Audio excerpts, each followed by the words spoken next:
அமைதி அமைதி, கொஞ்சம் சும்மா இருங்க, அம்மா பேசுறாங்கல்ல.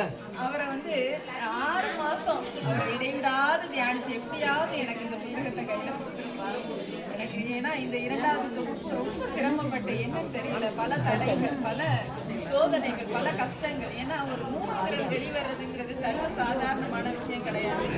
அதுவும் ஒரு தொகுப்பு நூல் அப்படிங்கும் பொழுது அந்த தொகுப்பை கிருபானந்த வாரியார் தொகுத்தளித்த திருக்குறள், பெரிய பெரிய ஜாம்பவான்கள், பெரிய பெரிய அருளாளர்கள் தொகுத்தளித்த அந்த திருக்குறளை சாதாரண ஒரு மனுஷன் எங்கேயோ ஒரு கடைசியில ஒரு தஞ்சை மாவட்டம், அதுவும் கடைசியா பழைய வேளாண்மையில பிறந்த அடியன் வந்து இந்த நூல் தொகுக்கிறதெல்லாம் எனக்கே என்னை பார்த்து வியப்பா இருக்கு பல தருணங்கள்ல.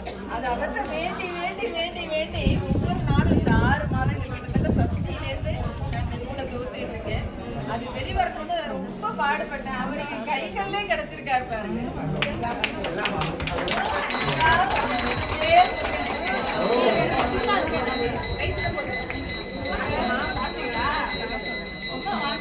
நீங்க தோட்டத்துக்கு பரிசுமா திருப்புகழ் செடி உலகமெங்கும் பூ பூக்கணும்.